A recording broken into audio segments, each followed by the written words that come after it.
All right, and we're going to get started, just kind of warm things up a little bit, see who we have on the call today. If you wouldn't mind just dropping into the chat, introduce yourself. Let's hear your name, maybe your organization, city. We might have folks from all over. So if you want to take a minute and introduce yourself, let's go ahead and do that. See a couple folks coming in. We have Salt Lake City checking in, Holiday. And I think we have a couple folks that weren't able to join us last time. So that's really exciting that you're able to join us now. We'll do a quick review for you to catch you up on last month. All right, I encourage you, if you're just jumping in, go ahead and introduce yourself in the chat. We are going to do a couple quick polls to get us started today. The first one is fun, right? Summer is a great time of year, great time to be outside. So our first question that we have for all of you, we are very curious, and I'm sorry if this makes you hungry over our lunch hour, but we want to know, what are you most looking forward to eating this summer? If you're new to Slido, you can use your smartphone to scan the QR code and it'll pull up, follow the link. Or if you go to Slido, slido.com, and put in the numbers 196797, it should also pop up and you can write in there, all the fish I can catch. That's awesome. I know for me, bring on the s'mores. Veggies from the garden, yes. Ooh, and birthday cake. Happy birthday coming up in June. Ice cream. I know for me, yeah. I was going to put ice cream, but in full disclosure, I eat ice cream all year round. Same. But you know, something I don't eat year round, so I do look forward to, and it needs to be very hot for me to get very excited about watermelon. So I'm starting to get there, where bring on the watermelon. Seafood boils. Oh, this is making me hungry. Yeah, this is awesome. I feel like we should have a potluck with all of these things. Yes, all of you in this call need to come over to the UAN office sometime and bring me food. Just kidding. We can collaborate on it. It'll be great. Awesome. Thank you all for participating. That was just a fun, get us smiling as we continue to think about summer. We have one more, a little bit more serious this time. We want to know, how are your summer plans coming along? Are you ready to rock and roll? Are you feeling like it's a mountain, but I've started the climb? Are you waiting on additional information, whether it's grants, restrictions? Are you sitting this one out, which this is anonymous, so feel free to be honest. Or are you here to help? I know we have some UAN friends on this call, so we might be seeing the here to help being clocked in as well. Where are you? It's a mountain, but I've started the climb. I can relate to that one for sure.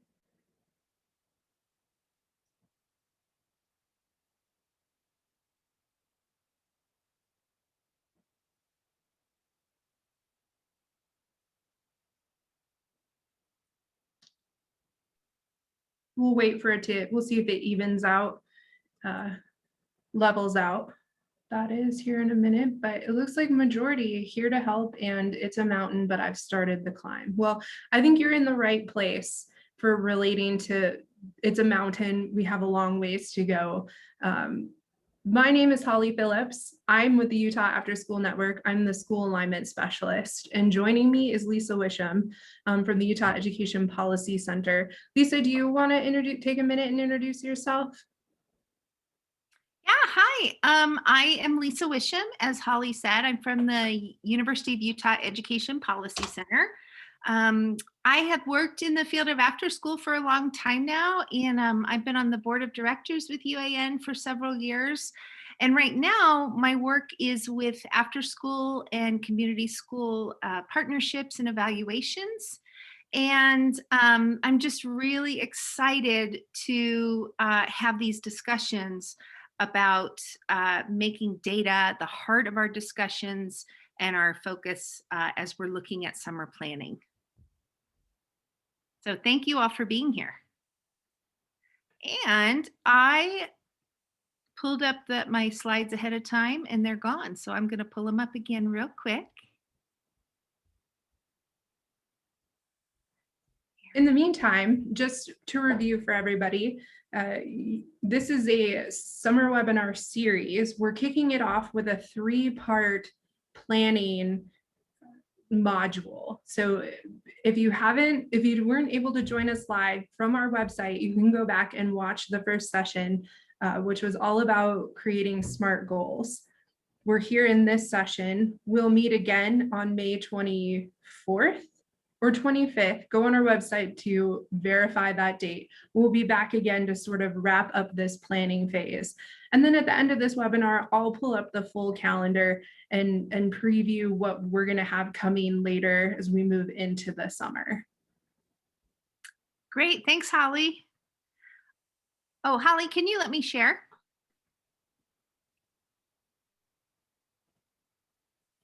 All right, you are set. Thank you.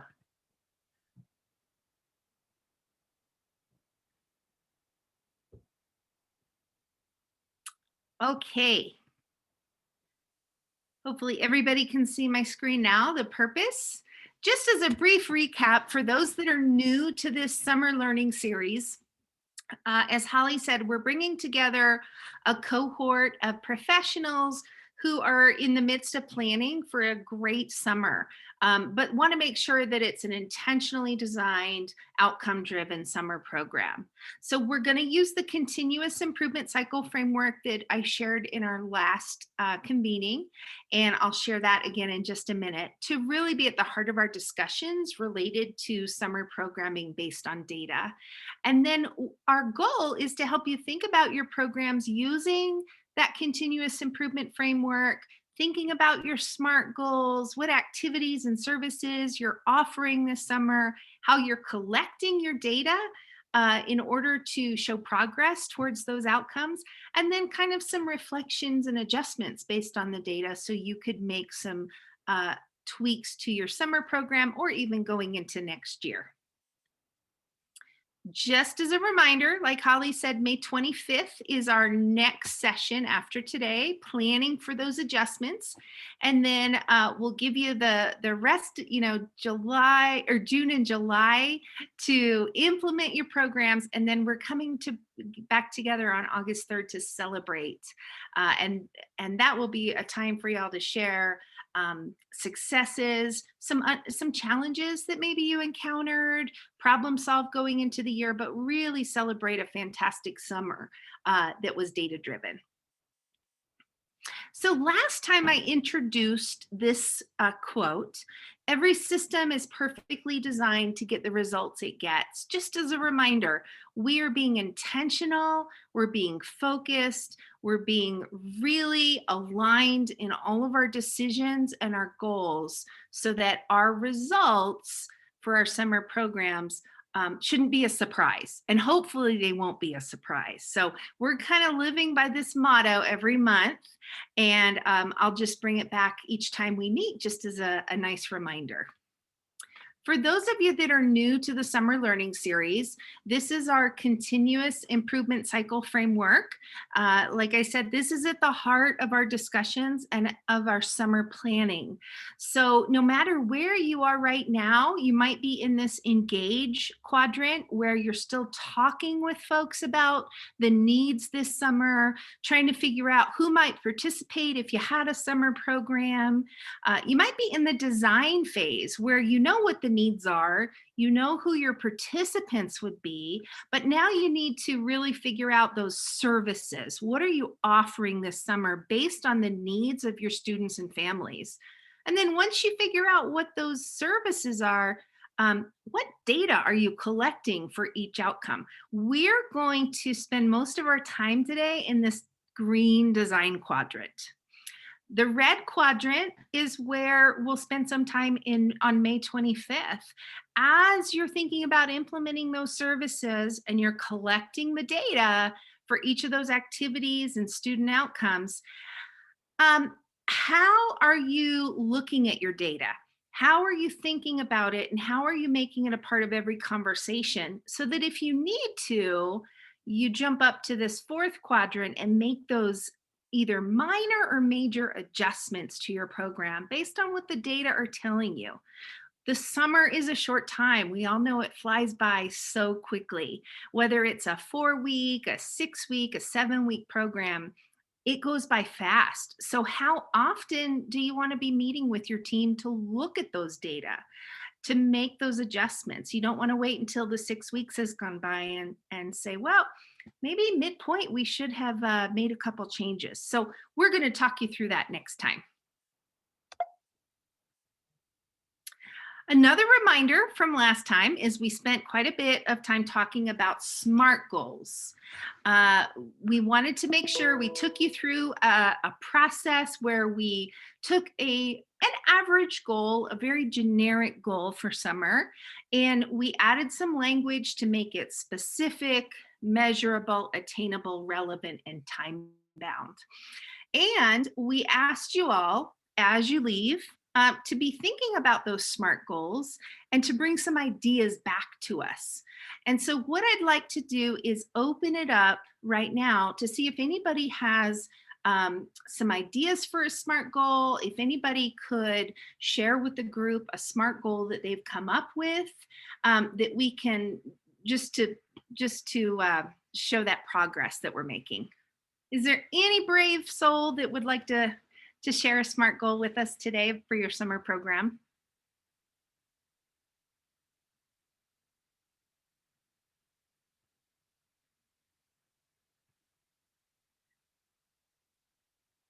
Okay, that's okay. We're warming up. We are warming up. I also want to let you guys know, Pat, Kristen, Erica, if you are currently working with programs that might not be represented on this call and you have a goal in mind or some data in mind that they're starting to collect or thinking about collecting, please join in the conversations. We'd love your input as well. Okay. Holly, did you want to talk about this or do you want me to? I'm happy to talk about it. Thanks, Lisa. One thing that I spent time reflecting on from our first session together was this notion that there are a lot, almost overwhelming amount of things to consider when creating goals for the summer. And I bet there are people who can relate that I felt I need to map this out. I need to see all these dots laid out on a page because just in my head, they're swirling around. So I put this together and wanted to bring it to the group to share. There are probably many more things to consider. These were the top ones that had sort of stuck in my mind. The first thing that I thought of had to do with the quality tool, which you'll see on this slide. utahafterschool.org/quality will take you over on our website to where our quality tool information lives. This will sound familiar to most, if not all of you, that the 4 key areas that we have in the tool have to do with being safe, develop meaningful relationships, learning new skills, and then administration. I think this is a great opportunity once you feel like you've have some fine tuning on your goals to go back through the quality tool. Where can you see your goals reflected? If you don't, that's maybe a good time to think about, should I add one more goal, or could some of my goals or one of my goals be modified to include some of the great resources and ideas within the quality tool? The second thing that came to mind, which makes sense for my position working with school day and after school folks, has to do with school day administrators. Again, you can find more information on our website, utahafterschool.org/school day. How are you thinking about gathering teacher and principal feedback and input in creating your summer program? It's quite buzzy or buzzword-like these days to say, kids need help in summer program now more than ever. And that's true. And there's a lot of traction happening in that area. And so the more that I think us in the after school summer programming world, the more we can be proactive with our school day counterparts, the better. Which kids are struggling? How can we help? Can we align our services? Can one of my goals or multiple goals align with what you see as a goal as we end the school year? And where the third one has to do with family and community feedback and input from the parents that you work with that really want to support this work. How can you fold them into this process? And of course, we can't forget about that huge number 4, the funding requirements. I could see another chart coming out of this area. One column, what are you committed to doing tied to your funding? What have you said to your funders that you were going to do this summer? And then another column, what can you be flexible on? What sort of areas do you have to play around with, still honoring your funding, but you know that it's an area that you can have some movement or some continuous improvement with. So Lisa, I think I'll hand it back to you unless anybody has any questions. We'll be sharing out the slides after this session, so you'll have a chance to walk away with this slide and really spend some time reflecting on it. Thanks, Holly. I'm just amazed by this slide. I'd love to open it up for your thoughts and your reactions and your reflections as you listen to Holly and as you're taking a look at this. What are some thoughts that are going through your mind right now?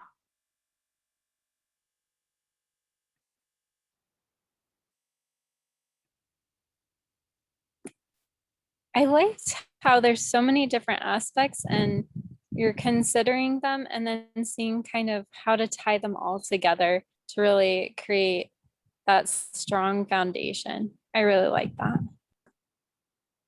Yes, Kristen, thank you. Anyone else? Lisa, I put this in the chat, but I really like that there's such a focus on seeking family and community feedback. I think that's so valuable and so important that we don't overlook that. And the fact that it's built into this mind map just speaks to the fact that that's a priority. I agree, Katie. Thanks for that comment. I'm looking at this as kind of a checklist so that you can make sure that these 4 components are all included in your goals, like Holly said. So we can't leave out that family and community input. That's so critical. Other thoughts?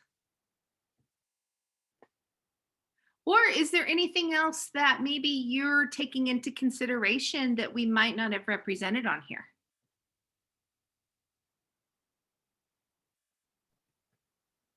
Lisa, I know that we have spent a lot of time this spring working with various organizations think through this ever intimidating process of gathering input and feedback from teachers and principals.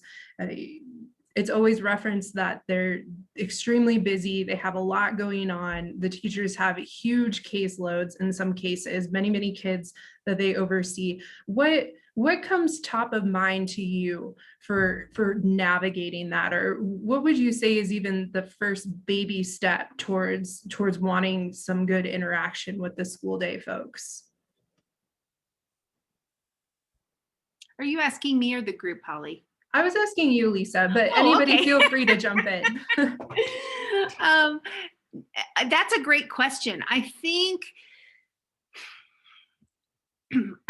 my first reaction if I were designing a summer program or fine tuning it, putting the finishing touches on it, and I wanted some administrator or teacher feedback, I would find the simplest, most efficient way to get that feedback, because we know right now in our schools, RISE testing is happening this week in a lot of the schools around the state. Administrators and teachers are so busy finalizing this year, but also they're in the middle of budgets and hiring for next year. So thinking about teacher feedback, what is the easiest way on teachers to get that feedback? And that could be something that you work with the school principal on, getting that finding out what are the ways. Is it spending 5 minutes at the faculty meeting, just in a very brief listening session? Teachers have to be at the faculty meeting anyway, so meeting them right where they're at. We all kind of go to surveys, and that's an automatic thought for a lot of us. Right now, surveys might not be the best way to get that feedback. So you might have some relationships with teachers in the schools that you can already go to. Take them just a small token of appreciation. It is teacher appreciation time in the spring, so you can take them a little candy bar or a Diet Coke or something, and just say, thank you so much for everything you're doing. Do you have any suggestions for us or thoughts for our summer program or heading into next year? So this is a very long-winded way for me to say, meet them right where they're at, and try not to take a lot of extra time, because their time right now is so precious. And I think you'd get a little bit more buy-in and a little bit more feedback if you keep those things in mind. But I'd love to hear other reflections, other thoughts on that as well. Maybe some experiences that you all have encountered lately with getting teacher and principal feedback.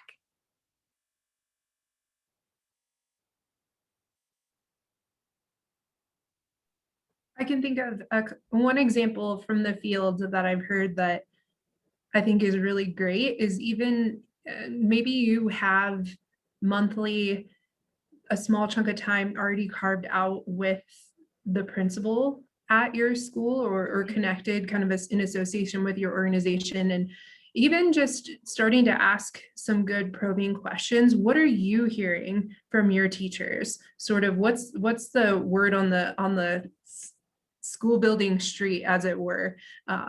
What are teachers seeing? What are they struggling with? So even if it's your time and the teacher's time, you don't have time to interact one-on-one with teachers, really leaning into and utilizing the principal's knowledge, because I think, like in most organizations, the things that are hard or are giving us a little bit of challenge kind of bubble to the surface. And I think a good principal usually has a finger on that pulse and might want to collaborate with you on that.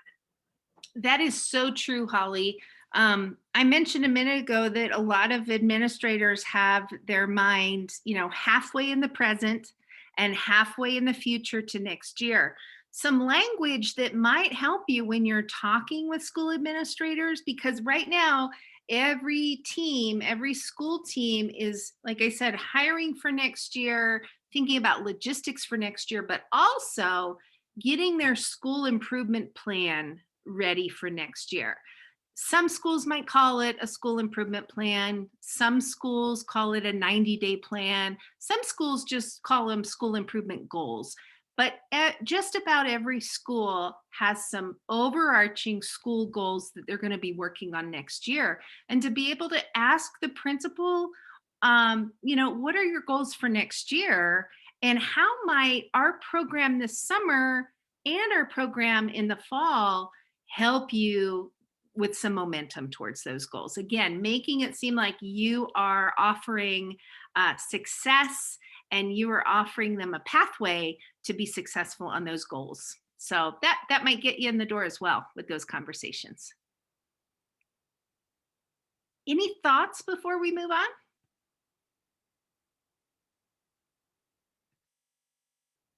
Okay. All right. Just holler if if we go too fast. So now that we have our SMART goals, okay, how do we show progress? And this is the part where we, if we have our SMART goal, and I know that you, based on the design of the slide that Holly reviewed, you might have 3 or 4 goals for the summer. But just thinking about one goal, it might be academic, it might be behavioral, it might be social emotional. There, just choose one. It might be nutrition. I know a lot of programs are working on health and nutrition. How do you plan right now to be able to show progress in June and July that your students are working and making progress towards those outcomes? So I hope I'm not dating myself back to Rocky Balboa and Mr. T. And if anybody is too young to know the Rocky movie, I might have to excuse you from the call because you'll make me feel old. But the point of this, did you guys love this as much as I do, Rocky? So it doesn't have qualitative data and quantitative data. We're going to talk about those 2 different types of data for a couple of minutes. And my whole point of this is that they don't have to be in conflict. So our hope is that you have both types working together to paint that beautiful picture of summer success. So anybody want to throw in any Rocky quotes in the chat box? You get extra credit. Okay, the first type of data that we're going to talk about is quantitative. And the English teacher in me always wants to go to the root word, which is quantity. So I like to think of quantitative like quantity, how many. So if we are thinking about quantitative data sources, these are data that can be counted, measured, expressed using numbers. Now, these bullet points down here are not an exhaustive list. They're just a couple quick examples. Like if I have a nutrition goal for my students, I can say that I've been tracking for 6 weeks, and each day my students ate fruit for snack. And on any given day or on June 12th, 60% of the students in our summer program chose to eat fruit for snack. That is quantitative data. Another piece of data that's quantitative is the demographics of your school or your program. So it might be 60% are multi-language learners, or 52% of your students identify as male. So those are some demographics. How many 3rd graders do you have in your program? And then finally, if you're doing any kind of a parent survey, you might have 98% of parents think our program is awesome because they said on the survey that we're doing great. So this is, I think, kind of our go-to when we think about collecting data. And honestly, for a lot of folks, this can be some of the most overwhelming data. For those of you in community organizations, we know firsthand that it can be excruciatingly painful to try and get some quantitative data, particularly academic data, from schools. When you're not an employee of the school or the district, there are some challenges. And we understand why, but we also know that thinking about the goals that you have for your students, how can we work around that? How can we look at other types of data in order for you to show that progress that your students are making? That's quantitative. And then qualitative data is the other type we're going to talk about. And again, I always remember this because the root word would be quality, right? So if you are describing something that's quality, you're describing characteristics, you might be looking at it. A lot of times you're describing it based on the 5 senses. These are some other examples, and we're going to get to some specific summer examples in just a minute. But qualitative data might be, you know what?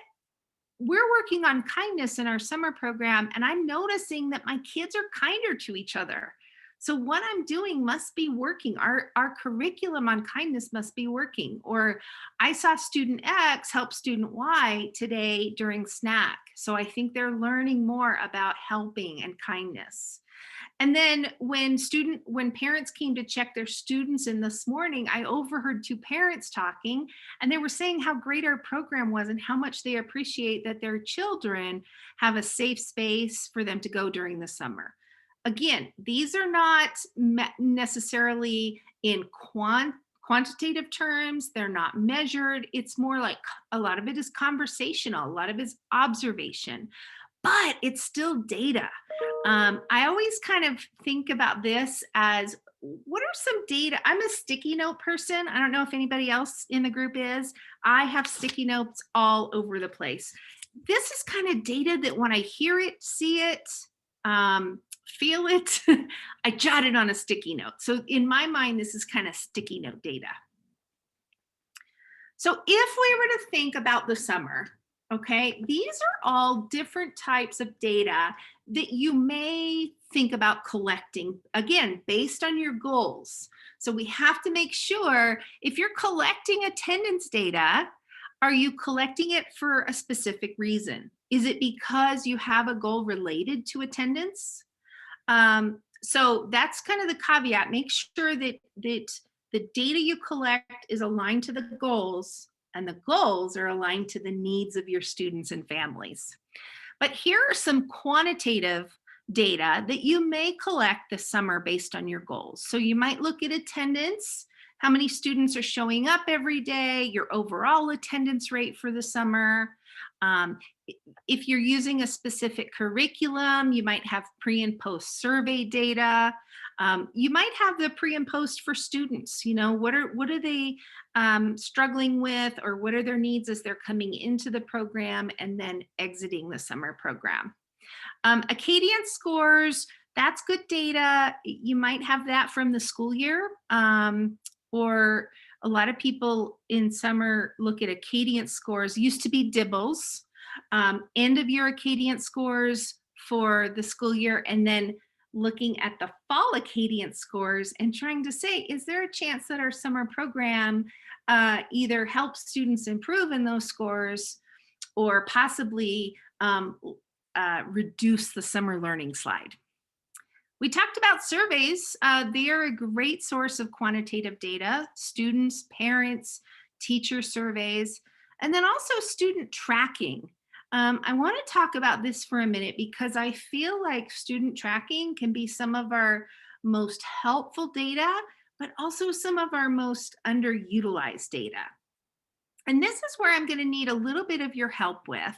I can give you a couple of examples of how student tracking can be used. And then I want us to think about some other possibilities based on what y'all are experiencing going into summer in your programs. So for instance, if you, let's go back to the kindness example. If a program is really working on those social skills with younger students and they have a focus on kindness, and that's a goal, they've developed a whole SMART goal out of kindness and empathy. But how hard is it, and how time consuming is it for the staff that summer to be writing down every time or tracking every time a student is kind to another student? That's almost impossible. If students have their own notebook or their own note card, for example, and every time you notice them being kind to each other, you ask them to give themselves a point. Okay, put a point down on your card. I noticed that you helped Cindy get her snack, or you helped her on the playground, you were kind, you included her, put that on your card. So students are involved in their own tracking of their progress towards that goal. That's one way to do it. Another way, if we go back to the nutrition example, you might be working on healthy eating this summer, and you have a goal for students to select healthy snacks each day during the summer program, you could have students track their own snack every day, the snack that they're selecting, or have them track how many pieces of fruit or vegetables they eat over the weekend and involve the family. So just some examples of how getting students involved. And the research is really clear that as students are involved in measuring and tracking and monitoring their own progress towards goals, that they are more successful. So this opens up a whole new world of working with students to set goals for themselves. So if John was kind, he had 5 instances of kindness this week, would it be a healthy, productive conversation to sit with him on Friday and say, let's set a goal for next week? Do you think you can have 5 more kindness examples, or can we make a goal of 10? And work with those students, because setting those goals and thinking about reasonable but also lofty goals can be a great life skill that we can get them going on early. So I'm going to stop talking for a minute and pause and see if you have any reactions or any other additions to this quantitative data list for the summer that you might want to bring up. Lisa, can I just say, I'm here in kind of listen only mode just to see what, partners are doing across Salt Lake County and the good work that UAN is doing. But like, this is blowing my mind a little bit. This idea of using students to, on the back end, help track data, but on the front end, it's just an exciting way to, incentivize the behavior and get them involved in what they perceive as just a fun activity and not data gathering. I think that's just really innovative. Yeah, thank you, Katie. It is. It's really exciting. And on so many levels, it's engaging the students. It's helping them know up front, like, what am I working on? What are my personal goals for this summer? And how can I track that? And even as young as our kinder students, we can help them. I work closely with a program down in Cedar City, and this year they're focusing on healthy lifestyles and nutrition, and they have a piece of paper with different fruit on it, and so every day after snack, the kinder kids color in the fruit that they ate for snack. I mean, you can adjust it for all grade levels, but whether they're 5 or 15, I think it's a great goal. It's a great practice to be getting them in the goal setting mind. So thank you for reinforcing that this could be a valid and a helpful practice. Any other thoughts?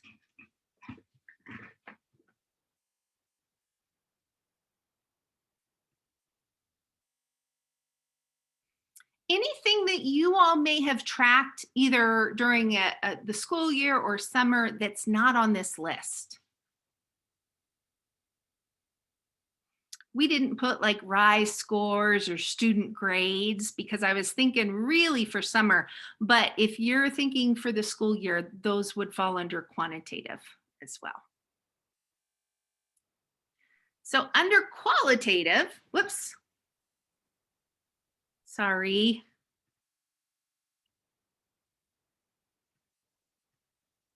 There we go.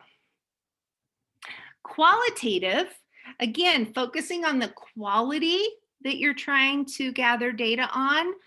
Here are some examples. Informal program observations, and I mean that by you and your team, not by someone outside coming in with a clipboard and checking things off a list, not that. This is just, when you're sitting around with your staff at the end of a long week, or you might have a daily debrief for 15 minutes after program lets out. What did y'all notice today? How did our students do related to this program goal? So some informal program observations. Remember, sticky note. If it could go on a sticky note, this might qualify. Discussions with family members. How many of us chat with family members during drop off, pickup, might be emails. Those kinds of things are so helpful, especially when we can see that the discussions and the services and activities that we're doing in our summer program are translating to other scenarios, whether it's home, whether it's with families at the park or a family reunion or wherever. If it's translating and it's being applied to other scenarios, that's great data for us to have. Some of the best qualitative data we can collect is sitting down and talking with students. And it might be connected to the student tracking and goal setting, or it might just be saying, I am so glad you come to our program every day this summer. It is the highlight. I love seeing you. I'm so glad. What's your favorite part of the program? Why do you love coming every day? It could be as informal as that, but the students will tell us. They'll give us that information. Staff notes, again, seeing, hearing, things that you notice, have your staff keep a notebook or even on their phones or some way to track some informal notes during program time. Some programs I know use student work portfolios. There are so many activities, fun, engaging activities that are done over the summer. You can take photographs, you can have students that are doing artwork, putting those pieces into a notebook so that students can show their progress. And remember, this can also be done whether or not you are focusing on a goal or not. So if you are working on an academic goal with your students, maybe it's reading. Maybe they are tracking their reading minutes every day. That's something you can put in their portfolio. Teacher comments, we talked a couple minutes ago, as you're getting ready for summer and saying to teachers how, we're gearing up for summer. Here is a list of our students that we'd like to invite to our summer program or that are already enrolled. Can you give me some ideas on what we should be working with specifically with a couple of these kiddos? Or at the end of the summer, as teachers are coming back, it's a great time, again, to connect with them, bring them a little treat, welcome back to the school year, and I can't wait to fill you in on all the great work Rick did over the summer. I know he's in your class this year, and I can't wait to sit down. If you have a couple minutes next week, I'd love to share with you his progress. And then really get that dialogue going, because I think those teacher comments could be helpful. And then finally, observations of student behavior. So it kind of goes back to the informal observations, but what are you noticing? Not just during the academic time, but during playtime, during snack, during time on a field trip, or when you're waiting around for a program to begin. Look specifically, and I can't state it enough, look specifically for behavior or think about conversations directly related to those SMART goals. So now I'll pause and just ask if there are any questions, comments, or reflections about this qualitative list.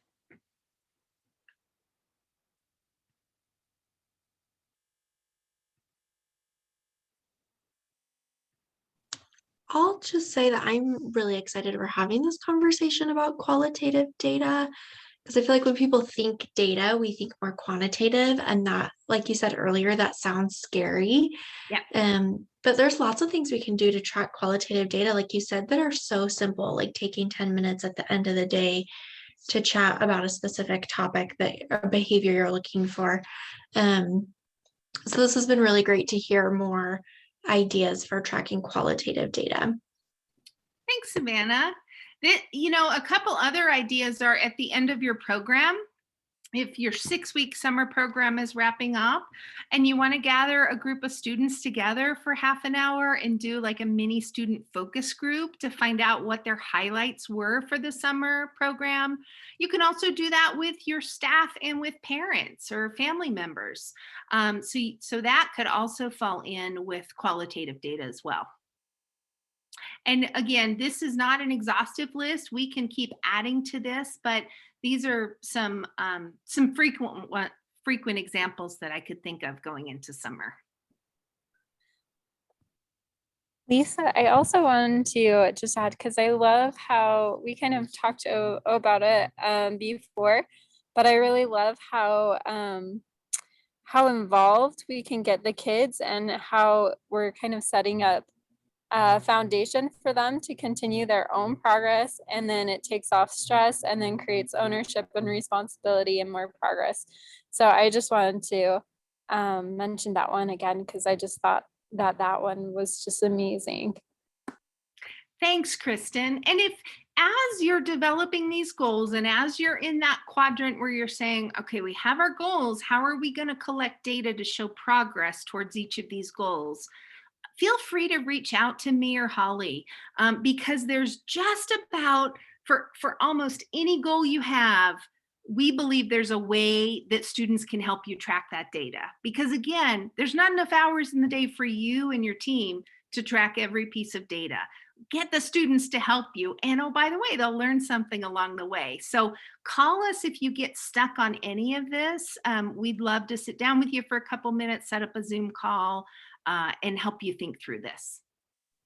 And Lisa, I can't help but think also, I know, especially with maybe some of the new funding that's being released, and depending on the current funding that you might have within your program, it could span multiple summers. So thinking back or thinking longer term with, do you at least have one of your goals that's this summer and over this summer and next summer, we hope to increase our attendance, or, that's just one example of many. But then I always, from the lens that I have with informal education, thinking about both quantitative and qualitative, but especially the qualitative data, like those are some of the best, if you have kid quotes or conversations from kids or what family are saying, you can use that in your advertising for the following summer, right? So seeing how this is all connected. So I just wanted to make sure to point out that like bigger picture even of not only is this going to move your current SMART goals, but it also, if you have some bigger overarching ones, and ultimately that I think, especially the qualitative data that you collect, get creative with it and how you continue to market your program. What successes do you have within your qualitative data that whether it's a brochure or on your website, other families can really see like, wow, it really looks like families were connecting with this program, or they really could show that the kids were making some good SEL progress. So keep that in mind as well. Yeah, great point, Holly. That's a whole other discussion we could have for an hour. And maybe we can tie that into our August celebration. Let's celebrate our data and how can we market our program using this phenomenal data? Okay, I want to be mindful of your time. It's 12:52. We have an exit survey for you. But I also want to pause real quick and just to kind of gauge where you're at. We talked about SMART goals, the continuous improvement cycle. Now we've spent some time thinking about the data we're going to collect for those SMART goals.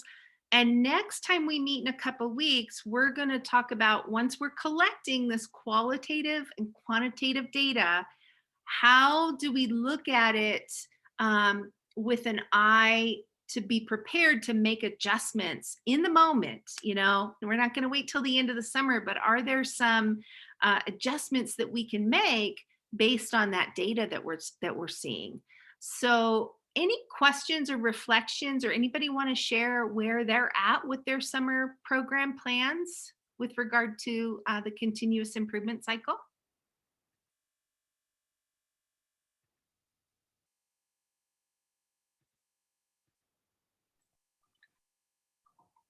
Hi, Lisa. Hi, Holly.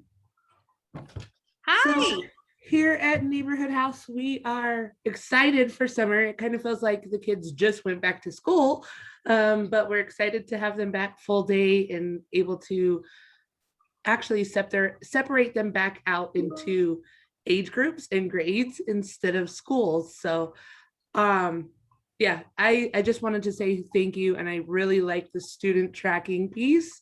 I think for the summer, we're going to use a lot more student tracking. And it kind of will help alleviate the burden of all the data that I'm tracking. So thank you for that great idea. Thanks for that comment. We're glad to have you with us. Thanks, Megan. Okay, Holly, I think we are ready for the exit ticket. And just a reminder about the next steps. Great, thanks, Lisa. Yeah, you'll see that I dropped into the chat a link to take you to the, it's just I promise, a super short survey that will then auto-generate an email that you'll get your certificate, or you can scan with your QR code, get your smartphone out and scan that, and it should take you over. Again, reach out to me, your OST specialist, anybody at UAN if you get caught up in this process. But I think at this point, with sort of being virtual for almost a whole school year, I think a lot of us are kind of rocking and rolling at this point. Lisa, do you want to go to the next slide? Sure. Thanks. Real fast, just as we're leaving, wanted to kind of take a minute and look at the rest of this series moving forward. We have one more planning session that's going to be on May 25th. So we look forward to seeing you all back for that one. And then come June 8th, we're really going to have some fun. We have 4 guest presenters that are going to be talking about very important and relevant topics for this summer. So I hope that you'll work into your schedule being able to join us for these sessions. And then, like Lisa mentioned earlier, also mark on your calendar to come back with us on August 3rd, because we want to hear how summer went. We want to give you some tools and resources, next steps on how to move forward, how to brag about your awesome summer program. And really, we're going to celebrate all the hard work that you have put in right now and throughout the summer. So I think with that, we are going to go ahead and say goodbye.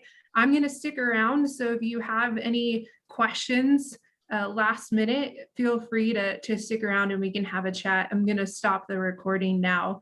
And we just thank you all for tuning in. And if you have any thoughts or ideas, any lingering questions, be sure to reach out to me at UAN or to Lisa, and we'll get them addressed. So thank you all.